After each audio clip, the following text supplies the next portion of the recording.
బిగ్గరగా అందరూ ఎలా ఉన్నారంటే ఏంటో ఎలా ఉన్నారు ఏంటో సార్ బిగ్గరగా చెప్తాం. హల్లెలూయా హల్లెలూయా దేవునికి స్తోత్రం హల్లెలూయా. దేవునికి స్తోత్రం. క్రీస్తు యందు విశ్వాసం గలవారు బిగ్గరగా చెప్తామా? హల్లెలూయా. దేవునికి స్తోత్రం. ఇంతే విశ్వాసం ఉందా? ఇంకొంచెం క్రీస్తు యందు నమ్మిక గలవారు గట్టిగా హల్లెలూయా. దేవునికి స్తోత్రం. నా దేవుడు సమర్థుడు హల్లెలూయా. దేవునికి స్తోత్రం. నా దేవుడు మహిమ గలవాడు హల్లెలూయా. దేవునికి నా స్తోత్రం. దేవుడు గొప్ప దేవుడు హల్లెలూయా. దేవునికి స్తోత్రం. నా దేవుడు నన్ను ప్రేమించుచున్నాడు హల్లెలూయా. దేవునికి స్తోత్రం. నేను యేసయ్యను ప్రేమిస్తున్నాను హల్లెలూయా. దేవునికి స్తోత్రం. వాక్యదానంలోకి వెళ్దాం. గడిచిన వారం 10వ మాటగా ఏం చెప్పానంటే బుద్ధి గల కన్యకలు, బుద్ధి లేని కన్యకలు, ఆ సారాంశాన్ని తీసుకొని కొన్ని విషయాలు చెప్పాను. మరలా వాక్యం ధ్యానించే సమయంలో పరిశుద్ధాత్మను హెచ్చరిస్తున్నాడు, ఒక్కసారి మరలా దాన్ని రివైండ్ చేయరా. ఎందుకు అనిపించిందో నాకు తెలియదు. నాకు తెలిసి నేను అనుకుంటున్నాను ఆ సారాంశం నుంచి మీరేం పాఠం నేర్చుకున్నారు, ఆ సారాంశం నుంచి మీరేం పాఠం నేర్చుకున్నారు, ఆ సారాంశం నుంచి ఏ ఒక్క పాఠమైనా నేర్చుకున్నారా? బుద్ధి లేని కన్యకలు, బుద్ధి గల కన్యకలు అందరికీ తెలుసు కదా. మరొక్కసారి బిగ్గరగా చదివిస్తాను, ఏం నేర్చుకున్నారో చెప్పండి. మత్తయి సువార్త 25వ అధ్యాయము 1వ వచనం నుంచి 13వ వచనం వరకు బిగ్గరగా చదవమ్మా. మత్తయి సువార్త 25వ అధ్యాయము 1వ వచనం నుండి 13వ వచనం వరకు. పరలోక రాజ్యము ఓకే. తమ దివిటీలు పట్టుకొని ఆ పెళ్లి కుమారుని ఎదుర్కొనుటకు ఆ బయలుదేరిన 10 మంది కన్యకలను పోలి ఉన్నది. రైట్. ఆ వీరిలో 5 బుద్ధి లేనివారు, వీరిలో 5 బుద్ధి లేనివారు, 5 బుద్ధి గలవారు. 5 బుద్ధి గలవారు. ఆ బుద్ధి లేని వారు తమ దివిటీలు పట్టుకొని, బుద్ధి లేని వారు తమ దివిటీలు పట్టుకొని తమతో కూడా నూనె తీసుకొని పోలేదు. తమతో కూడా ఏమి తీసుకొని పోలేదు? నూనె తీసుకొని పోలేదు. నూనె తీసుకొని పోలేదు. గడిచిన వారం చెప్పాను, దివిటి దేనికి సాదృశ్యం అని చెప్పాను? మన శరీరానికి. నూనె దేనికి సాదృశ్యం అని చెప్పాను? పరిశుద్ధాత్మ. గుర్తుంది, రైట్. ముందుకెళ్ళమ్మా. బుద్ధి గలవారు తమ దివిటీలతో కూడా ఆ. సిద్ధంగా నూనె తీసుకొని పోయేది. ఓకే. పెళ్లి కుమారుడు ఆలస్యం చేయగా, పెళ్లి కుమారుడు ఆలస్యము చేయడం అంటే ఏం చెప్పాను? యేసు రాజు. పెళ్లి కుమారుడు ఎవరు ఇక్కడ? యేసు. ఆలస్యము అంటే ఏంటి? దేవుని రాకడా ఆలస్యం అవుతుంది అన్నాను. దేవుని రాకడా ఆలస్యం అవుతున్నాడు. చేయి అలాగే పెట్టుకొని రోమిలకు రాసిన పత్రిక వెళ్ళండి. దేవుని రాకడా ఆలస్యము కావడానికి అక్కడ ప్రభు మనతో మాట్లాడుతున్న ఒక మంచి మాట ఉంటుంది. 2వ అధ్యాయము 2వ వచనం నుంచి చదవమ్మా బిగ్గరగా. అట్టి కార్యములు చేయవారి మీద, ఎట్టి కార్యములు 1వ వచనం చదవమ్మా. కాబట్టి తీర్పు తీర్చు మనుష్యుడా, కాబట్టి తీర్పు తీర్చు మనుష్యుడా. ఒకసారి నా వైపు చూడండి. మీరు ఎవ్వరికి తీర్పు తీర్చట్లేదా? ఎవ్వరికి తీర్పు తీర్చట్లేదా? నా భార్య ఆడంతే, ఆ అమ్మాయి ఇంతే, వాళ్ళ అబ్బో ఆమనా నువ్వు నోట్లో నోరు పెడితే అంతే. ఎన్ని డైలాగులు వాడరు. ఆ అమ్మాయి కొంచెం తేడా, ఆ అబ్బాయి కొంచెం తేడా. ఇన్ని డైలాగులు లేవా? ఉన్నాయా లేవా? అంటే మనం అందరం ఏం చేస్తున్నాం? ఈ మాట ఒప్పుకుంటారా? సో ఈ మాట ఎవరితో మాట్లాడుతున్నాడు పౌలు? ఎవరితో మాట్లాడుతున్నాడు? మనలాంటి వారితోనే. అంటే ఉదాహరణకు మనమే అని తీసుకోవచ్చా? రైట్. మొదలమ్మా. కాబట్టి తీర్పు తీర్చు మనుష్యుడా, తీర్పు తీర్చు మనుష్యుడా, దేని విషయంలో ఎదుటివానికి నీవెవడమైనను సరే నిరుత్తరుడవై ఉన్నావు. దేని విషయంలో దేని విషయములలో ఎదుటివాడికి తీర్పు తీర్చుచున్నావు, దాని విషయములలో నీవే నేరస్తుడవని తీర్పు తీర్చుకొనుచున్నావు. అర్థమైంది పాయింట్ మీకు? మళ్ళీ చెప్పాల. ఎవరినైతే నువ్వు ఏ లెట్టి చూపిస్తున్నావో ఆ లిట్టా ఈ లిట్టా వాళ్ళట్ట అని పెద్దవాళ్ళు ఏం చెప్పారు? రే వాడి వైపుకు 1 వేలు పెడితే నీ వైపుకి ఎన్ని వేళ్ళు ఉన్నాయి? 4 వేళ్ళు ఉన్నాయి. గుర్తున్నాయి మాట. సో బైబిల్ అది చెప్తుంది, ఎవరి గురించి అయితే నీవు తీర్పు తీరుస్తున్నావో, తీర్పు తీర్చు మనుష్యుడా, నీవు కూడా అట్టి కార్యములనే చేయుచున్నావు గనుక అట్టి కార్యములు చేయవారి మీద దేవుని తీర్పు సత్యమును అనుసరించినదే. అంటే మన మీద దేవుని తీర్పు ఉందా లేదా? ఉంది. Right, next. అట్టి కార్యములు చేయవారికి తీర్పు తీర్చును. అట్టి కార్యములు చేయవారికి తీర్పు తీర్చుచు వాటినే చేయుచున్న మనుష్యుడు. వాటినే చేయుచున్న మనుష్యుడు అంటే మనమే. నీవు దేవుని తీర్పు తప్పించుకొందు. ఇప్పుడు చెప్పండి. దేవుని తీర్పు తప్పించుకుందురా? దేవుని తీర్పు మనం తప్పించుకుంటామా? Is it possible? దేవుని తీర్పు నుంచి తప్పించుకోవడం పాసిబులా? 100% కాదు.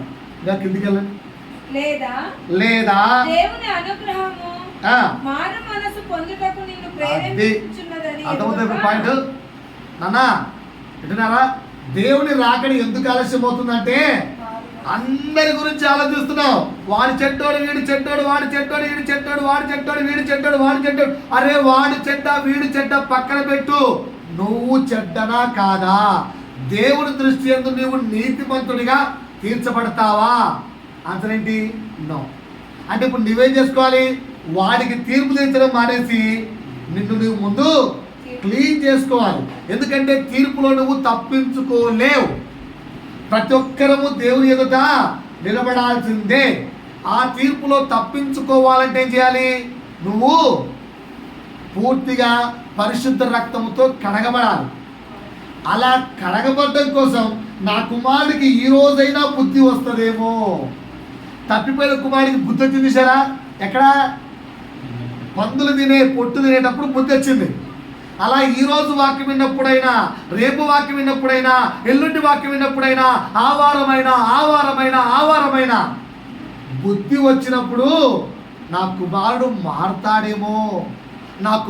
మారుతాడేమో, అయ్యో ఇది మానుకుంటాడేమో, అది మానుకుంటాడేమో, ఇది చేస్తాడేమో, నా యొద్దకు వస్తాడేమో అని దేవుడు తన అనుగ్రహము చొప్పున తన రాకడ ఆలస్యం చేస్తున్నాడు. జస్ట్ తలుపు యొద్ద నిల్చున్నాడు అంతే. జస్ట్ తలుపు యొద్ద నిల్చున్నాడు. తండ్రి వెళ్ళమంటావా? ఇంకొక్క రోజు ఆగవా? ఏమంటే మారుతాడేమో. సరే మరి రేపు తండ్రి వెళ్ళమంటావా? మరి ఇంకొక రోజు ఆగవా? వాడు మారుతాడేమో. సరే 2వ రోజు అయిపోయింది, మరి వెళ్ళమంటావా కిందికి? మరి ఇంకొక రోజు ఆగవా? అలా దేవుడి రాకడ నువ్వు మారాలి అని తన అనుగ్రహం నీ మీద చూపుతున్నాడు. అయినా మనకి ఈరోజు బుద్ధి రాకపోతే ఏం చేయాలి? ఆలోచిస్తున్నారు ఒకసారి. ఆ 4వ మాట మీకు అర్థమైంది? 4వ వచనం చూడండి. లేదా ఏమంటున్నాడు? దేవుని అనుగ్రహము మారు మనస్సు పొందుటకు నిన్ను ప్రేరేపించుచున్నదని ఎరుగక ఇంకా ఎన్నాళ్ళు పాత జీవితమే. ఈ మధ్యకాలంలో ఒక పాట వింటున్నాం. ఉండేదెవరో పోయేదెవరో ఊగిసలాటలో మరణము తెచ్చుకున్నాము కదా ఏదేను తోటలో. జీవము దిగి వచ్చింది ప్రభు యేసుని రూపములో, అవకాశము మనకిచ్చింది ప్రభు పరలోకము చేరుటకు. ఇదే చివరి దినమైతే ఎటువైపో నీ ప్రయాణం, అదే పాత బ్రతుకైతే ఏంటంట? ఇదే చివరి దినమైతే ఎటువైపో నీ ప్రయాణం, అదే పాత బ్రతుకైతే రక్షణ పొంది కూడా వ్యర్థం. అందుకే మాట చూస్తున్నాను 2 విషయాలు అక్కడ. దేవుని అనుగ్రహము నీ మీద ఉంది. ఆ అనుగ్రహాన్ని వ్యర్థము చేయించున్న సహోదరుడా మేల్కో. బుద్ధిగల కన్యకల వలె మేల్కుందామా? ఈ రోజైనా ఇకనైనా తెలుసుకున్నామా? ప్రభు హెచ్చరించమన్న మాట. మళ్ళీ ఎన్నికి రండి. చదవమ్మా మళ్ళా ప్రభువు రాకడ పెళ్లి కుమారుడు ఆలస్యము చేయగా వారందరూ కునికి నిద్రించుచుండిరి. వారందరం ఏం చేస్తున్నాం? మనం అందరం లోకములో మునిగిపోయి ఉన్నాం. లోకంలో మునిగిపోయి ఉన్నాం. ఇక్కడ కూర్చున్న వాళ్ళందరూ రక్షణ పొందిన వాళ్ళే. ఒక గంట వాక్యం చెప్తే ఏమిస్తారు మీకు?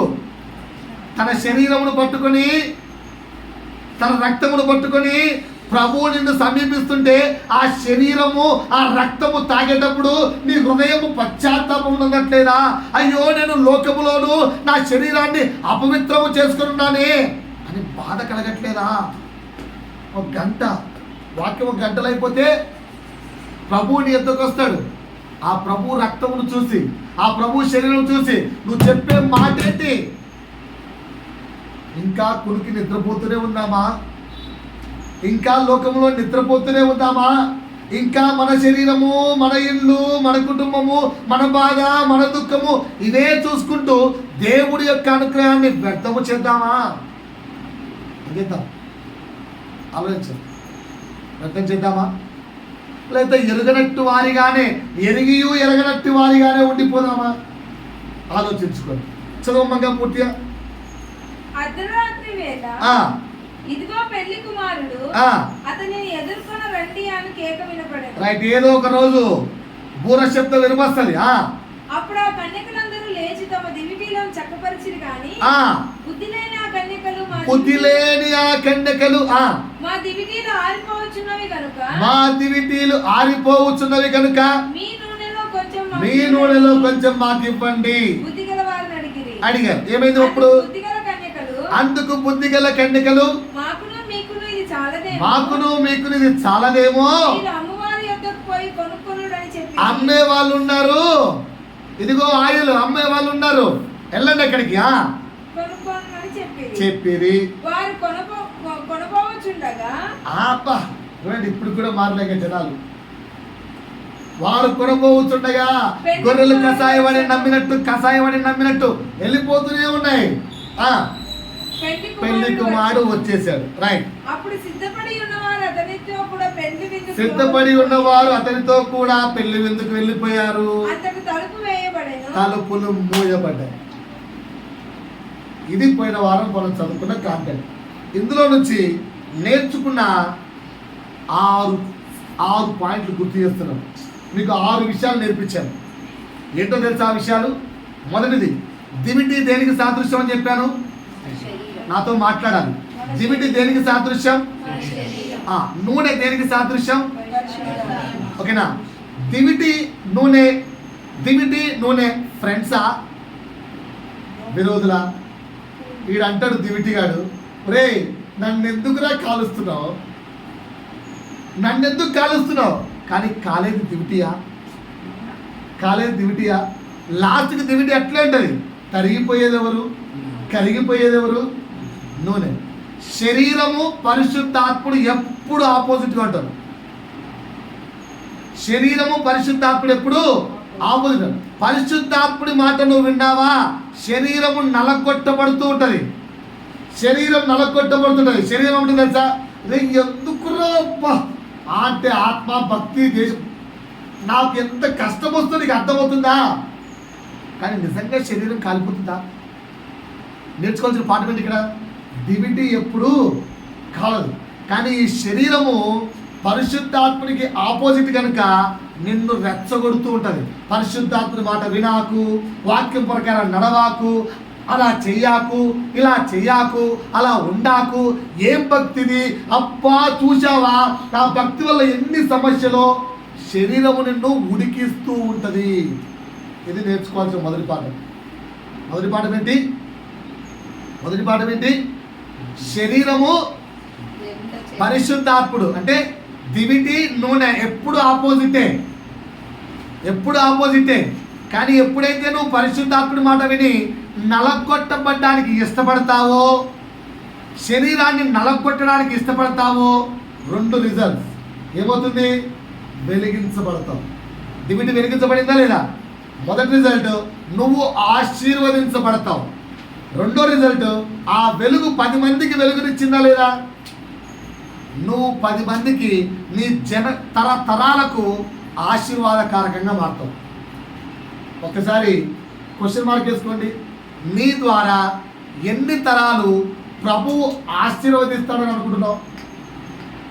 ఇప్పుడు నేనున్నాను, నా భక్తిని చూసి, నేను ప్రభువుతో నడిచిన నడకను చూసి, నేను ప్రభువుతో జీవిస్తున్న జీవితాన్ని చూసి నేను ఈ విధంగా చెప్పగలనా, నా తరములు నా దేవుడు ఆశీర్వదిస్తాడని. అది మీరు చెప్పగలరా? ఉన్నామా? అబ్రాహాము ఎలా చెప్పాడు? అబ్రాహాము ఎలా చెప్పాడు? సొలొమోను తప్పు చేశాడు, కానీ దేవుడు సొలొమోనుకి పనిష్మెంట్ ఇచ్చాడా? ఏమన్నాడు? నా ప్రియమైన దావీదు కుమారుడు రాడు. దావీదును బట్టి అబ్రాహాము దావీదును బట్టి సొలొమోను దీవించాడా లేదా? ఆ విధంగా నీ యొక్క ఆత్మీయ జీవితాన్ని బట్టి నీ తరములు ఆశీర్వదించబడతాయి అనే విధంగా మన ఆత్మీయ జీవితం ఉందా? మరలా వినండి, నీ శరీరము ఎప్పుడు కూడా పరిశుద్ధాత్ముడికి ఆపోజిటే. కానీ ఎప్పుడైతే నువ్వు పరిశుద్ధాత్ముడికి ఇంపార్టెన్స్ ఇచ్చి శరీరాన్ని నలగొట్టడానికి ఇష్టపడతావో, రెండు ఆశీర్వాదాలు. ఆశీర్వాదం నెంబర్ 1 ఏంటి? నీవు ఆశీర్వదించబడతావు. 2, నీ తరములు ఆశీర్వదించబడతాయి. ఇది మొదటి పాయింట్ దేవుడు చెప్పమన్నాడు. అర్థమైంది ఈ పాయింట్? ఎప్పుడు నా బ్రతుకులో సంతోషం లేదు, నా బ్రతుకులో ఆనందం లేదు, నా బ్రతుకు ఎంతే అని లైఫ్ లాంగ్ మొత్తుకునే ఎంతమంది అయితే సమాజంలో ఉన్నారో వాళ్ళందరికీ ఇదే ఆన్సర్. పరిశుద్ధాత్మని ఒప్పుకొని శరీరాన్ని నలగొట్టడానికి ఇఫ్ యు ఆర్ సరెండర్, ఖచ్చితంగా దేవుడు నిన్ను ఆశీర్వదిస్తాడు. అందులో సందేహమే లేదు. ఖచ్చితంగా దేవుడు నిన్ను ఆశీర్వదిస్తాడు. నిన్ను ఆశీర్వదించడం మాత్రమే కాదు, నిన్ను బట్టి నీ తరములను కూడా దేవుడు ఆశీర్వదిస్తాడు. మాట అర్థమైందా? నేను ప్రతిసారి అనుకుంటాను, ఒకసారి వాక్యం చదువుతూ ఈ విధంగా ఆత్మలో మాట్లాడుకుంటున్నాం. ప్రభువా, అబ్రాహామును బట్టి నీ తరములు నేను దీవించదును అని వాగ్దానం ఇచ్చావు కదా. ఇచ్చాడా లేదా దేవుడు? వాగ్దానం ఇచ్చాడా లేదా? కొంచెం మాట్లాడని నోట్ తెచ్చి ఇచ్చాడా?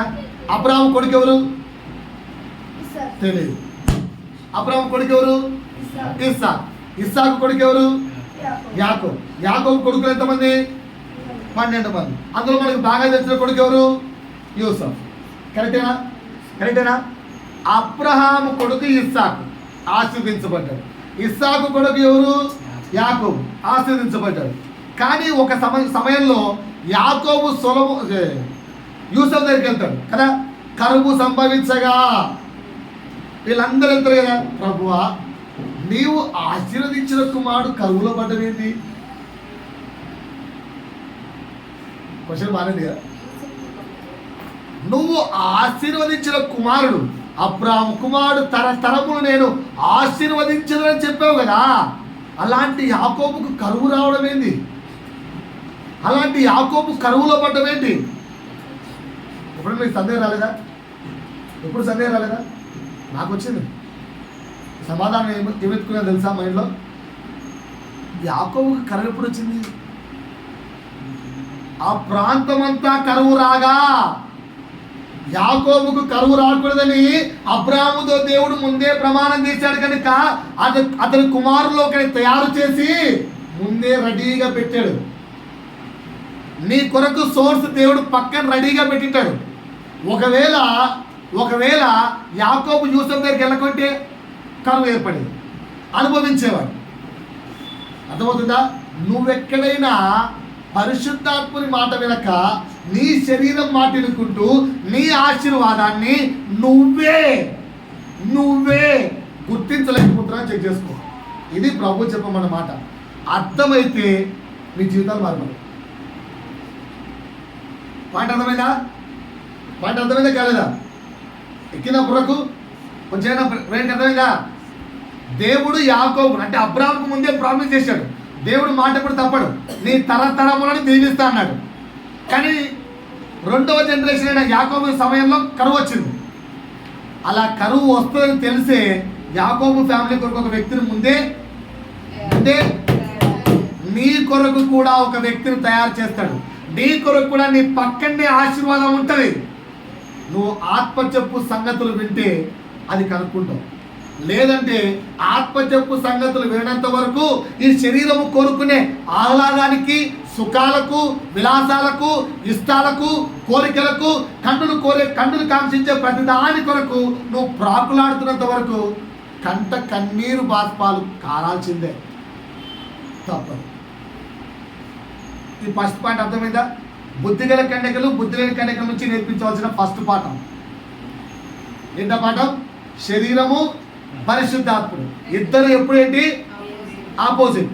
నువ్వు ఎవరి మాట వింటూ శరీరాన్ని నలగొట్టాలి?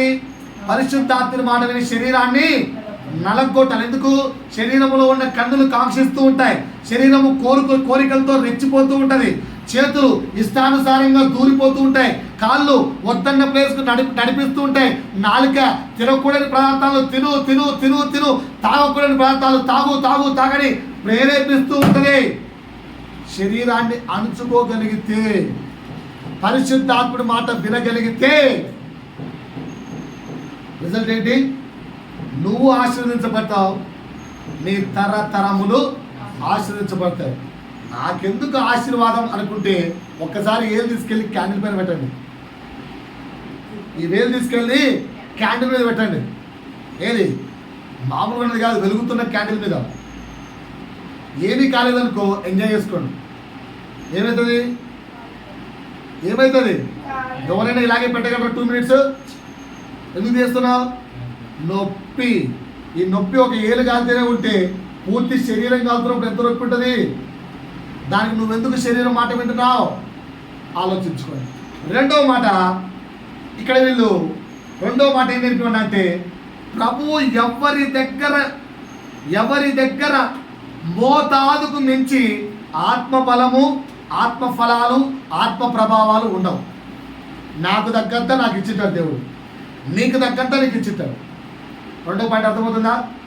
రెండో పాయింట్, ఎవరి దగ్గర లిమిట్కు మించి ఆత్మ బలము, ఆత్మ ప్రభావం ఉండదు. ఓకేనా? ఎవరి దగ్గరికి వెళ్ళి కూడా అప్పు తెచ్చుకోలేము, అప్పు ఇవ్వలేము. ఈ పాయింట్ గుర్తుపెట్టుకోండి. నేను ఈ పాయింట్ మరలా చెప్తున్నాను. ప్రభు మరలా హెచ్చరించబడ్డాడు. ఏంటి? ఎవరు నిన్ను రక్షిస్తారు, ఎవరో వచ్చి నన్ను కాపాడుతారు, ఎవరో వచ్చి నన్ను ఒడ్డుకేస్తారు, ఎవరో ప్రార్థన చేస్తే నాకు స్వస్థతలు వస్తాయి, ఎవరో ప్రార్థన చేస్తే నా బతుకుల్లో సమాధానం వస్తుంది, ఎవరో ప్రార్థన చేస్తే నా బతుకులో అన్నీ తీరిపోతాయి. లేదు. ఓకేనా? బుద్ధిగల కుమారుడికి బుద్ధి వచ్చింది. ఎవరన్నా వచ్చి చెప్పారా?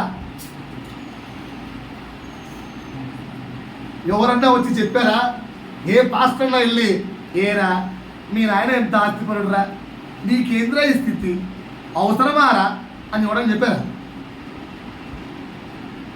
సో డోంట్ ఎక్స్పెక్ట్ ఆ పాస్టర్ గారు ప్రార్థన చేస్తే, వీళ్ళు ప్రార్థన చేస్తే, ఎవరైనా దైవ సేవకుడు వచ్చి నా యొక్క ఇంట్లో దర్శిస్తే, పెద్ద పాస్టర్ దగ్గరికి వెళ్తే వీళ్ళంతా కూడా తలుపులు మోయబడ్డ వాళ్ళమ్మ. ఇది రెండో పాయింట్ హెచ్చరించమన్నారు దేవుడు. అర్థమయ్యే పాయింట్లు మళ్ళా రిపీట్ చేస్తున్నాను. రెండో వారం కూడా పాయింట్ అర్థమైందా? కనుక ఎవరు ఎవరికి అప్పు ఇవ్వలేరు, అప్పు తెచ్చుకోలేరు. రెండు పాసిబుల్ కావు. మూడో పాయింట్, ఆత్మబలాన్ని, ఆత్మ ప్రభావాన్ని, ఆత్మ సామర్థ్యాన్ని, ఆత్మబలాన్ని, ఆత్మ ప్రభావాన్ని, ఆత్మ సామర్థ్యాన్ని నువ్వే ఎవరి దగ్గర నుంచి పొందుకోవాలి? నీవే ఎవరి దగ్గర నుంచి పొందుకోవాలి?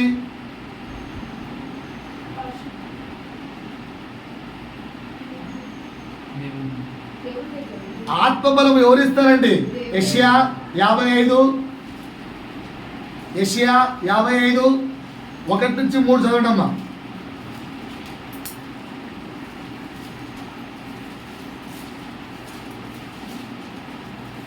యెషయా 55 1-3. గొంతెత్తి కేకలేస్తున్నారు, గొంతెత్తి అరుస్తున్నారు. ఇదిగో అమ్మా, ఎవరికైనా డబ్బులు కావాలా? నేను ఇస్తాను రండి అంటే అప్పులున్న వాళ్ళు ఎంతమంది పరిగెత్తి వస్తారా? ఎవరికైనా డబ్బులు కావాలా? రండి అని కేకలేస్తే ఎంతమంది వస్తారు? అయ్యా, పూర్తి కరువుతో అల్లాడుతున్న ప్రాంతంలోకి వెళ్ళి టన్నుల కొద్ది ట్యాంకర్లతో నీళ్లు పెట్టి తప్పికొనుచున్న వారలారా రండి అంటే ఎంతమంది వస్తారు? అది కూడా ఫ్రీ అంటే ఎంతమంది వస్తారు? ఊరు రాదు, గంతులు వేసుకుంటూ రారు. మరి ఇక్కడ యెహోవా దేవుడు యేసయ్య, అయ్యా ఉచితముగా నేను మిమ్మల్ని రక్షిస్తాను, ఉచితముగా పరలోక రాజ్యంలో ప్లేస్ ఇస్తాను, ఉచితముగా మీకు ఆత్మ సామర్థ్యాన్ని ఇస్తాను, ఉచితముగా మీకు ఆత్మ బలాన్ని ఇస్తాను, ఉచితంగా మిమ్మల్ని పరిశుద్ధులను చేస్తాను, ఉచితముగా అని మొర్ర పెడుతుంటే, పిలుస్తుంటే, కేకలేస్తుంటే ఎందుకు రాలేకపోతున్నాను జనాంగమా? ఒక్కసారైనా ప్రశ్నించుకుందామా? చదవండి, అక్కడ పిలుస్తున్నాడు. అలా కాదమ్మ చదవాల్సింది. చదివితే నిద్రపోయేవాడు డెక్కులు లేయాలా? తప్పికొనిన వారలారా నీళ్ళ యొద్దకు రండి. డబ్బులు లేని వాళ్ళారా? డబ్బులు లేవు, రూకలు లేవు, డబ్బులు లేవు, అయినా పర్వాలేదు, మీరు వచ్చి కొని భోజనము చేసి వెళ్ళండి. రండి. రూకలు లేకపోయినను ఏమి ఇయ్యకయే. ఓన్లీ అన్నం తింటే ఏం బాగుంటుంది నాన్న? తర్వాత కొంచెం ద్రాక్షరసం కూడా వేసుకో. రక్షణ, నిత్యరాజ్యంలో ప్లేస్తో పాటు నీకు ఒక మహిమ, ఇన్ని ఇస్తానంటుంటే అది కూడా ఎట్లా? ఏ డబ్బు ఖర్చు పెట్టకుండా, ఏ రూపాయి ఖర్చు పెట్టకుండా, ఏ ఖర్చు పెట్టకుండా ఇన్ని దేవుడు ఇస్తానంటుంటే ఇంకా చదవమంగలదు.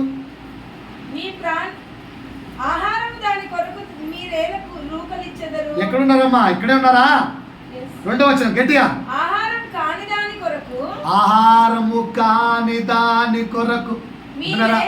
ఆహారము కాని దాని కొరకు, శాశ్వతమైనది కాని దాని కొరకు, ఈ లోకములోనే గతించే దాని కొరకు, ఈ లోకములోనే విడిచిపెట్టవలసిన దాని కొరకు రూకలు పెట్టి మరీ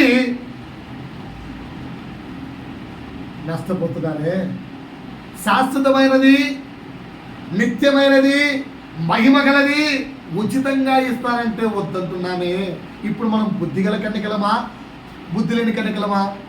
దేవుడు అంటాడు, బుద్ధిగల కన్యకలారా, ఈ రోజైనా మాట వినండిరా, ఈ రోజైనా మాట అర్థం చేసుకోండి, చెవులకు ఎక్కించుకోండి, హృదయంలో అర్థం చేసుకోండి. మళ్ళీ చదవమ్మా. ఆహారం కాని దాని కొరకు మీరేలా రూకలిచ్చెదరు? సంతృష్టి కలుగజేయని దాని సరే, కొరకు. ఈ లోకంలో ఎంత చేస్తే సంతృప్తి? ఒక బాగా తాగే వ్యక్తి ఉంటే వాళ్ళ దగ్గరికి వెళ్ళి, సార్ 5 కోటలు ఇస్తా, హ్యాపీగా ఫీల్ అవుతావా? అడగండి. నేను నీకు సలాం అంటే నీకు 5 కోటలు ఇచ్చాను, అదే 10 ఇస్తా అంటే, ఇప్పుడు 5 ఇస్తా అని చెప్పావు నువ్వు, నీకు సలాం కొట్టాడు, పక్కన నేను 10 ఇస్తానా అంటే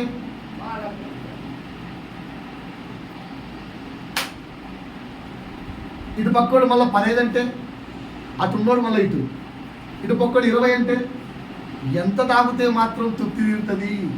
మళ్ళా రాత్రి, మళ్ళా రేపు, మళ్ళా తప్పి రావాల్సిందే కదా.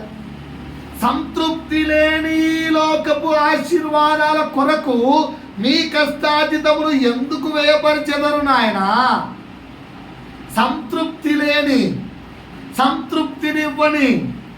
సంతృప్తినివ్వని ఈ లోక ఆశల కొరకు, సంతృప్తినివ్వని ఈ లోక ఆశల కొరకు నీ కష్టార్జితము, కష్టపడి సంపాదించిన ధనము ఎందుకు వృధా చేస్తున్నావు? బుద్ధి తెచ్చుకో. బుద్ధి లేని కుమారుడు ఎలాగైతే బుద్ధి తెచ్చుకున్నాడో, కుమారుడా కుమార్తె ఈరోజు బుద్ధి తెచ్చుకొని ప్రభు మాట మనతో మాట్లాడుతుంది, మనతోనే మాట్లాడుతుంది. ఇంకా సంతృష్టి కలుగజేయని దాని కొరకు మీ కష్టార్జితమును ఎందుకు వ్యయపరచెదరు? నా మాట ఎలా వినాలి? నా మాట వినిపిస్తుందా? పరిశుద్ధాత్ముడి స్వరం వినిపిస్తుందా? ప్రభు స్వరం వినిపిస్తుందా? జాగ్రత్తగా వినండి. మంచి పదార్థము భుజించుడి. మంచి ఫుడ్ తిను. రోడ్ల పడిన గడ్డి తినకు. ఇంట్లో అమ్మ నాన్న వండి పెట్టే ఫుడ్ తిను. మంచి ఫుడ్.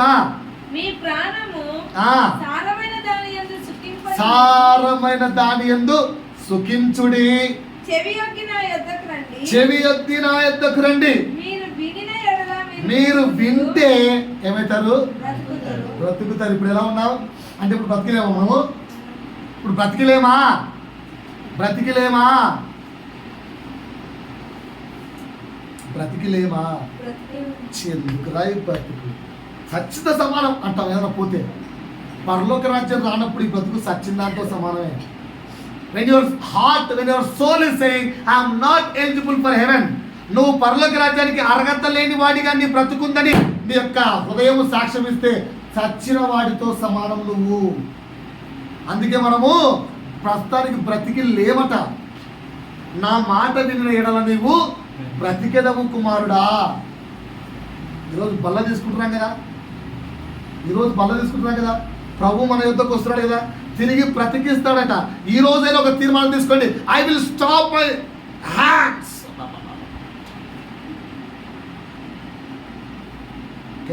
నన్ను చాలాసార్లు మా ఫ్రెండ్స్ అడుగుతారు, అరే అంత అల్లరిగా తెలియవు కదరా, నీకు ఎందుకురా మందల వాటి కాలే. జనరల్గా అల్లరిగా తిరిగే వాళ్ళందరికీ మందల వాటి అయితే కదా, మందు సిగరెట్లు కామన్ యంగ్స్టర్స్. నీకెందుకు కాలేదురా అని అడిగారు. నేను అనేవాడిని, అరే జనరల్గా అయితే కావాలి కానీ నాకు కాలేదు. కారణం ఏంటంటే అంటే అవంటే నాకు అసహ్యం. నేను వాటి కూడా తగలలేను. ఈవెన్ పొరపాటు తాగిన బాటిల్ ఇంట్లో కనిపిస్తే కూడా ఎవరైనా తాగి పెడితే దాన్ని తీయడానికి నా చేత నేను తాకలేను అసలు. నాకు అంత అలర్జీ. ఒకవేళ నాకు అంత అలర్జీ లేకపోతే ఈవెన్ ఎందుకు ఇప్పుడు నా పిల్లలు నా భార్య కదా, చర్చ అయిపోయిన అడగండి, ఇప్పటివరకు పాస్ట్ ఎప్పుడన్నా అగ్గిపెట్ట తగిలాడని అడగండి. నాకు 40 ఏళ్ళు క్రాస్ అయిపోయాయి.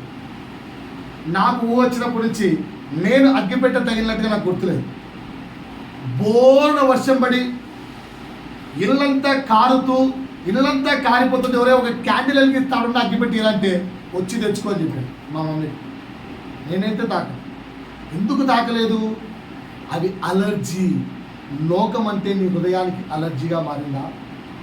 అప్పుడు నువ్వు పాపపు క్రియలు చేయలేవు. అప్పుడు నీవు నీ చేతులతో వ్యసనాలను పట్టుకోలేవు, నీ చేతులతో పాపము చేయలేవు. చాలాసార్లు చెప్పాను. ఒకసారి ఒక బ్రదర్కి వెళ్ళి అడిగట, ఎందుకురా నీకు అమ్మాయి అంటే అంత ఇష్టము, ఇంత అందమైన భార్య ఉంది కదరా అంటే అని అన్నట. ఈ ముఖానికి నా భార్యకి ఏమన్నా పోలిక ఉందా అన్న అంటే ఏమంటారు అంటే, నా భార్య చూడన్నా ఎంత అందగత్యం, ఆ ముఖం చూడు, నా భార్య కాలికి కోటి సరిపోతుందా, మరి ఎందుకురా రోజు అమ్మాయి దగ్గరికి వెళ్తావు అంటే, ఏమో అన్న అమ్మాయి పేరు గుర్తుకొస్తే చాలు నా భార్య మర్చిపోతాను అంటే అర్థం ఏంటి? అసహించుకోలేకపోయాడు లోకాన్ని. భార్య నచ్చింది కానీ లోకాన్ని అసహించుకోలేకపోయాడు. చాలామంది వ్యక్తులు అడుగుతారు, గొప్ప వాళ్ళు ఉన్నారు కదా బైబిల్లో, యేసే ఎందుకు గొప్పోడు? యూసఫ్ పాపం చేయలేదు బైబిల్లో రాసింది, ఓకేనా? ఏ పాపము చేయలేదు యూసఫ్ అని రాసింది. మరి యూసఫ్ కూడా యేసంతటి గొప్పోడు కావచ్చు కదా. వీళ్ళందరూ పాపము చేయలేదు, అట్ ద సేమ్ టైం పాపాన్ని అసహించుకోలేదు. యేసు పాపాన్ని అసహించుకున్నారు. నువ్వు నేను అలా బుద్ధి వచ్చినప్పుడు అసహించుకోవాలి. ఇప్పుడు నువ్వు బ్రతుకుతున్న స్థితిని అసహించుకోవాలి, యేసులోకి వెళ్ళాలి. పాయింట్ అర్థమైందా? రైట్. ఇంకా చదవమ్మా. మీరు వినిన ఎడల మీరు బ్రతుకుదురు. ఏమి మాట నిత్య నిబంధన, పర్మనెంట్ డాక్యుమెంటరీ వేసుకున్నట్ట మనతో. మనలాగా మాట తప్పేవాడే కాదు. ఈరోజు ప్రార్థన చేస్తా, రేపు నుంచి క్యాన్సల్. ఈరోజు చర్చికి వస్తా, నెక్స్ట్ వీక్ నుంచి క్యాన్సల్. ఈరోజు మారుతా, రేపు ఆదివారం 1,00,000 ప్రమాణాలు చెప్తామమ్మా. చర్చి నుంచి బయటకు వెళ్తానే మళ్ళా ఎదాగది తదాగది. మనలా కాదు దేవుడు, పర్మనెంట్ డాక్యుమెంటరీ. ఇదిగో పర్మనెంట్గా నీతో నిబంధన చేస్తా. ఏంటి ఆ నిబంధన? దావీదుకు చూపిన శాశ్వత కృప నేను మీకు చూపెదను. ఇంకా ఇదిగో జనములకు సాక్షిగా అతన్ని నియమించి తిని, జనములకు రాజుగాను అధిపతిగాను అతని నియమించింది. ఇంకా నీ వెలుగని జనులు నీవు పిలిచెదవు. ఇంత గొప్ప ఆశ వద్దా ఇవన్నీ? ఏం లైఫ్ బతుకుతారండి నాకు అర్థం కాదు. జస్ట్ నామినల్ లైఫ్ చాలా. ఏం ఇస్తున్నాడు వాగ్దానాలు? అధిపతిగా చేస్తాడట, రాజుగా మారుస్తాడట. నువ్వు వెరుగని జనులు నిన్ను వచ్చి పొగుడతారట. నువ్వు వెరుగని జనులు నీ ఎంతకు ఆశ్రయానికి వస్తారట. చర్చ్ ఆఫ్ యునైటీ పాస్టర్ చెప్పినప్పుడు అనిపిస్తుంది, నేనెవరో తెలియని వ్యక్తి నన్ను వైజాగ్ నుంచి హైదరాబాద్కు దగ్గరుండి మరీ ఫ్లైట్లో పంపించారట. దగ్గరుండి మరి, అది కదా ఆశీర్వాదం అంటే. టికెట్ బుక్ చేసే వ్యక్తి ఆయన ప్రస్తుతం మనం పిలుస్తున్న పేరుతో టికెట్ బుక్ చేశాడు, కానీ ఆధార్ కార్డులన్నీ ఏ పేరుతో ఉన్నాయి? ఆయన పాత పేరుతో ఎప్పుడు నుంచో ఉన్నాయి. ఇప్పుడు ఫ్లైట్ ఎక్కడిస్తాడా? ఇక్కడ నుంచి అలాంటి విశ్వాసి నాకు తెలిసిన మనం పిలిచే పేరుతో ఫ్లైట్ టికెట్ బుక్ చేశాడు. ఆ టికెట్ నాదే సార్, నేనే ఆ వ్యక్తి అంటే ప్రూఫ్. ఇది ఆధార్ కార్డ్, ఈడ పేరు మ్యాచ్ కావట్లేదు. మరి ఏమంటావు? ఫ్లైట్లు అయితే ఎక్కడిమో సార్, వెళ్ళాలి సార్, మీటింగ్స్ ఉన్నాయి, ఎక్కడిమో. రైట్, జగన్ అంతటోడు ఎక్కలేకపోయాడట. తెలుసా మీకు? జగన్ ఒకసారి ఆపారు, చంద్రబాబు నాయుడు ఒకసారి ఆపారు వైజాగ్ ఎయిర్పోర్ట్లో. నువ్వు చూడండి, వాళ్ళే ఎక్కలేకపోయారు.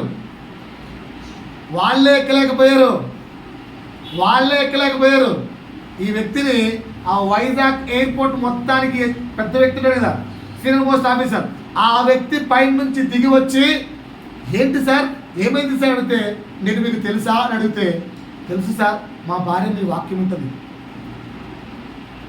ఆమెతో పాటు అప్పుడప్పుడు నేను మీ వాక్యాన్ని వింటాను. ఏమైంది సార్ అంటే, సార్ యాక్చువల్గా మీరు వాక్యం వింటారంటే నా పేరు మీకు తెలుసు కదా సార్, వర్చువల్గా ఈ పేరు సార్, క్రీస్తులోకి వచ్చిన తర్వాత ఈ పేరు మార్చుకున్నాను. టికెట్ బుక్ చేసిన వ్యక్తి ఆ పేరుతో బుక్ చేశాడు సార్ అంటే, అస్సలు టెన్షన్ పడకండి సార్, నేను ఉన్నాను. దగ్గరుండి లోపల తీసుకెళ్ళి అన్ని సేవ్ చేసి, సార్ దారిలో మీకు ఒకవేళ తినడానికి ఏమైనా అవసరమైతాయేమో చెప్పి తిండికిచ్చి, మళ్ళా రిటర్న్లో ప్రాబ్లం కాకుండా ఆల్రెడీ హైదరాబాద్లో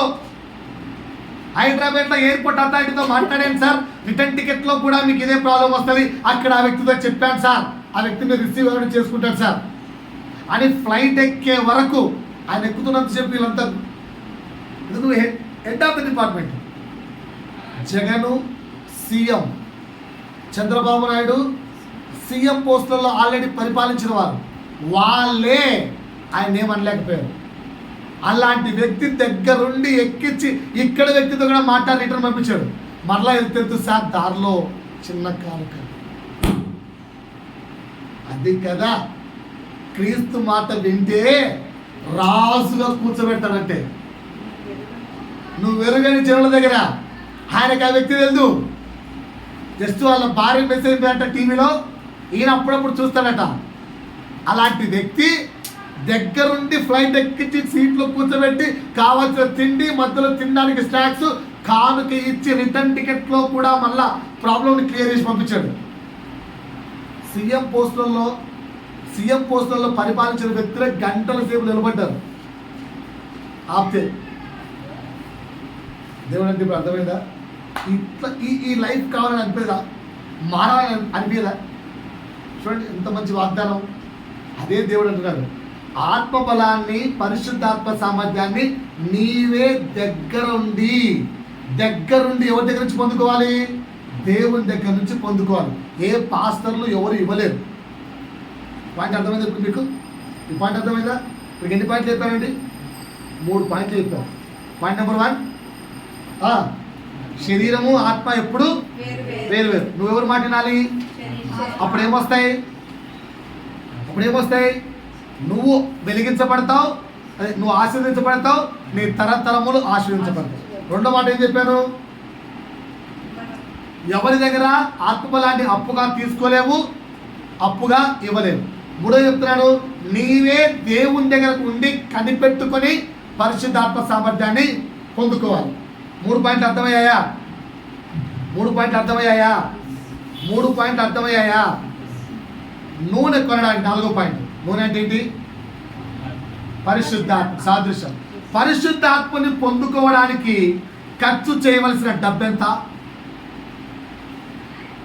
డిసెంబర్ కాదా? చెప్పలేనండి. పరిశుద్ధాత్మని పొందడానికి నువ్వు ఖర్చు చేయవలసిన డబ్బెంత? ఏముంది సార్, మంత్రిని డిసెంబర్ ఇస్తే చాలు సార్, దేవుడు తిరిగిచ్చేస్తాడు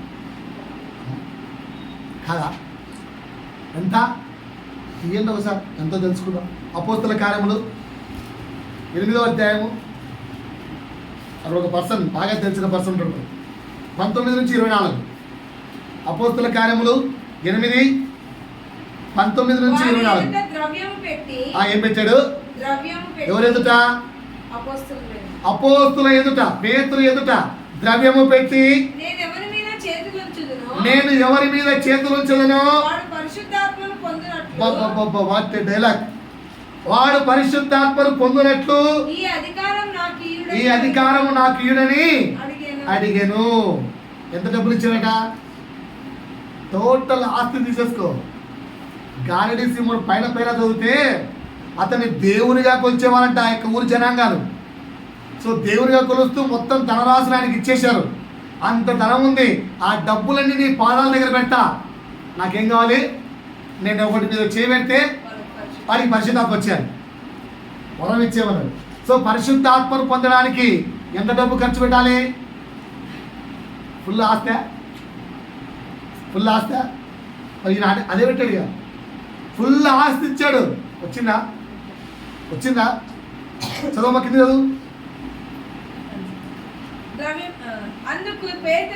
అందుకు పేతురు ద్రవ్యమిచ్చి దేవుని వరము సంపాదించుకొన చూస్తున్నావా? ఒక్కసారి ఆగండమ్మా. చాలా మంది ఇది ఏదో తప్పులాగా ఫీల్ అవుతారు, కానీ మనం ఎప్పుడు ఈ పనులు చేయట్లేదా? సమాజం ఎప్పుడు ఈ పనులు చేయట్లేదా? సరే, వచ్చిన లాజిక్ అడిగితే చెప్పండి. మీ ఇంటికి వచ్చి ప్రార్థన చేస్తేనే పాస్టర్ చేతులు డబ్బులు పెట్టే అలవాటు ఉందా లేదా? డబ్బులు చేతిలో కానీ, ప్లేట్లో కానీ, కవర్లో కానీ పెట్టిస్తారా ఇవ్వరా? అంటే ఇవ్వడం తప్పంటారా? అది నేను మాట్లాడట్లేదు. ఇచ్చే అలవాటు ఉందా లేదా? ఏ ఒపీనియన్ ఇస్తున్నారు? ఏ ఒపీనియన్తో ఇస్తున్నారు? ఒకప్పుడు ఇప్పుడు మీ పాస్టర్ తీసుకోవట్లేదు, కానీ మీ పాస్టర్ తీసుకుంటే చేతిలో పెడతారా పెట్టరా? మీ ఇంటికి వచ్చి ప్రేర్ చేశాను, నా చేతిలో ఇప్పుడున్న ప్రస్తుత సిచ్యువేషన్లో మినిమం ఒక 500 రూపీస్ నోటు, మరి 100, 200 ఎవరు ఇవ్వట్లేదు, పెడుతున్నారుగా. 100 చీప్ అయిపోయింది. మధ్య 100 చీప్ అయిపోయింది. అదే 200 నోటు లేదంటే 500 నోటు, మరీ చీప్ అనుకుంటాడేమో పాస్టర్. 200-500 నోట్లు ఉన్నోడైతే లక్షల్లో కూడా పెడుతున్నారా లేదా? నా క్వశ్చన్ ఏంటంటే, అంటే ఇవ్వడం తప్పంటారా పాస్టర్? బైబిల్ చెప్తుంది కదా, దైవ సేవకుడిని ఏంటి అన్నింటితో మీరు సంతృప్తి పరచాలి. బైబిల్ చెప్తుంది. నేను ఇవ్వడం తప్పనట్లేదు, మీరు ఇవ్వడం తప్పనట్లేదు. నా పాయింట్ ఏంటంటే, ఏ ఉద్దేశంతో ఇస్తున్నారు? ఏ ఉద్దేశంతో ఇస్తారా? జస్ట్ ఇప్పుడు మీ ఇంటికి వచ్చింది, ఈ అమ్మాయి బాగాలేదు, ప్రేర్ చేశాను, మమ్మీ నా దగ్గర డబ్బులు పెట్టింది, ఏ ఆశతో పెట్టింటారు? పాస్టర్ ప్రార్థన చేసిండు, మా పాపలు బాగైపోయారు, అంతేనా? లేకపోతే ఫీజా? డాక్టర్ దగ్గరికి వెళ్తే ఫీజు ఇస్తాంగా, అట్లా ఫీజు ఇస్తున్నాము. ఏ ఆశతో పెడుతున్నావు? బాగైపోవాలి. ఇది లంచం కాదు, పరిశుద్ధాత్మని కొండం కాదు. స్వస్థత ఇచ్చేది ఎవరు? దేవుడు. ఓకేనా? మరి ఇంటికి వచ్చినాక పాస్టర్, నీ బాధ్యత ఒకటే, నీ దశమ భాగము ప్రభువుకు నువ్వు సమర్పించుకోవాలి, అది నీ బాధ్యత. ఇంటికి వచ్చిన పాస్టర్కి డబ్బులు చేతులు పెట్టడం నీ బాధ్యత కాదు. ఏంటంటే ఈ మధ్య నేర్పించారు పాస్టర్, దానివల్ల నీ మనసులో ఏమి ఇవ్వబడింది? ఇస్తే ఎక్కువ డబ్బులు ఇస్తే ఎక్కువ గట్టిగా ప్రార్థన చేస్తాడు. ఈ మధ్య ఒక విశ్వాసం చెప్పింది, ఒక మినిమం 1,00,000 ఇస్తే కానీ 10 నిమిషాలు ప్రార్థన చేయడు పాస్టర్. 1,00,000 ఇస్తే కానీ 10 నిమిషాలు పాస్టర్ ప్రార్థన చేయడట. అంటే పాస్టర్ 10 నిమిషాలు ఇంటికి వచ్చి ప్రార్థన చేయాలంటే ఎంత ఇవ్వాలి? జస్ట్ 1,00,000 పొరపాటు అందుకు ₹1 తగ్గింది అనుకో 2 నిమిషాలు వెళ్ళిపోతాడు పాస్టర్. 1,00,000 ఎందుకు ఇస్తారంటావు? ఏదో ఆశ. పాస్టర్ గట్టిగా 10 నిమిషాలు ప్రార్థన చేస్తాడు, గట్టిగా ప్రార్థన అంతే కదా. బుద్ధి ఉన్నట్ట లేనట్ట, ఉన్నట్ట లేనట్ట, ఇంకా బుద్ధిగల కన్నికలుగా మారామా, బుద్ధి లేని వారిగా ఉన్నామా? ఏం చెప్తుంది వాక్యం? పరిశుద్ధ ఆత్మని కార్యములు చెవి చూడడానికి, రుచి చూడడానికి ఎంత డబ్బులు ఖర్చు చేయాలి? గాయడి సీమోన్ అయితే ఫుల్ ఆస్తిని ఇస్తానన్నాడు. వచ్చిందా? పరిశుద్ధాత్ముడి యొక్క సామర్థ్యం వచ్చిందా? పరిశుద్ధాత్మ యొక్క సామర్థ్యం పొందుకోగలిగాడా? పేతురు ఏం ఖర్చు చేశాడు? పేతురు చేయబెడితే పరిశుద్ధాత్మ ఎందుకు వచ్చింది? దాని పైన ఉంది పేరా స్టార్టింగ్ లో 17 అప్పుడు పేతురును యోహాను వారి మీద చేతులుంచగా వారు పరిశుద్ధాత్మను పొందిరి. అంటే పరిశుద్ధాత్మ పేతురు యోహాను చేయబెడితే వచ్చింది, పొందుకున్నారు. పరిశుద్ధాత్మ సామర్థ్యం పొందుకున్నారు. కరెక్టే కదా. పేతురు యోహాను ఏం ఖర్చు పెట్టారు? ఆ పొలం పొందడానికి ఎంత డబ్బులు ఇచ్చారు? ఏసైకి ఎంత డబ్బులు ఇచ్చారండి? ఎంత ఆస్తిని ఇచ్చారు? ఏమి ఇవ్వలేదు. ఏమిచ్చారు మరి? వారిని వారు సమర్పించుకున్నారు. పరిశుద్ధాత్మ సామర్థ్యం పొందుకోవాలంటే బుద్ధిగల వ్యక్తి చేసే పని ఏంటి? ధనమును ఇచ్చుకోడు. ఏమిచ్చుకుంటాడు? వారిని వారు సమర్పించుకుంటారు. ఈ 4 పాయింట్లు, సారీ 5వ పాయింట్ చెప్తాను. 5వ పాయింట్ ఏంటి? బుద్ధిగల కన్యకలు సిద్ధపాటు కలిగి ఉన్నారా, సిద్ధపాటు లేకుండా ఉన్నారా? అయ్యా బాబు, ప్రభు కొరకు సిద్ధపాటు కలిగి ఉన్నారా, సిద్ధపాటు లేకుండా ఉన్నారా? నువ్వు సిద్ధపడి ఉన్నావా? ఇప్పుడు బల్ల వస్తుంది అంటే ప్రభు మీ దగ్గరకు వస్తున్నట్టే. సిద్ధపాటు కలిగి ఉన్నావా? దేవునితో ఒప్పందం రెడీయా? దేవునితో పర్మనెంట్ డాక్యుమెంట్ రెడీయా? ఉన్నావా? 5 మళ్ళా రిపీట్ చేస్తున్నాను. చూడండి 5 పాయింట్లు. శరీరము ఆత్మ ఎప్పటికీ విరోధమే. ఎవరి మాట వింటూ శరీరాన్ని నలకొట్టాలి? పరిశుద్ధాత్ముడి మాట వింటూ శరీరం నలకొడితే 2 ఆశీర్వాదాలు. ఏంటవి? నువ్వు ఆశీర్వదించబడతావు, నీ తరతరములు ఆశీర్వదించబడతాయి. 2వ మాట, ఎవరి ద్వారా అప్పుగా కూడా పరిశుద్ధాత్మ సామర్థ్యాన్ని తీసుకోలేవు. ఎవరికి అప్పుగా కూడా పరిశుద్ధాత్మ సామర్థ్యాన్ని ఇవ్వలేవు. 3వ మాట ఏంటి? పరిశుద్ధాత్మ సామర్థ్యము నీవే ప్రభు దగ్గర గోజారుకొని పొందుకోవాలి. 4వ మాట ఏంటి? పరిశుద్ధాత్మ సామర్థ్యము ధనము చేతనో, ఎరవేషో, పాస్టర్కు దశంభాగాలు ఇచ్చో, ఇవన్నీ కూడా నువ్వు దేవునితో కమిట్మెంట్ చేసుకో, పాస్టర్తో కాదు. అలా డబ్బులు ఇచ్చి పరిశుద్ధాత్మ సామర్థ్యాలు కొనలేవు. ఏం సమర్పించుకోవాలి? నిన్ను నీవు సమర్పించుకుంటే పరిశుద్ధాత్మ సామర్థ్యం వస్తుంది. 5 బుద్ధిగల కన్యకలు దేవుని కొరకు ఎలాగైతే సిద్ధపాటు కలిగి ఉన్నారో, నీవు నేను కూడా ప్రభువు రాకడ కొరకు నిన్ను నీవు సిద్ధము చేసుకోవాలి. ఈ 5 పాయింట్లు అర్థమయ్యి దేవుడు ఇక్కడ బల్ల రూపంలో మన దగ్గరికి వస్తున్నాడు సిద్ధపడండి. రైట్. దేవుడి వాక్య ద్వారా మేము దీవించును గాక. ఆమె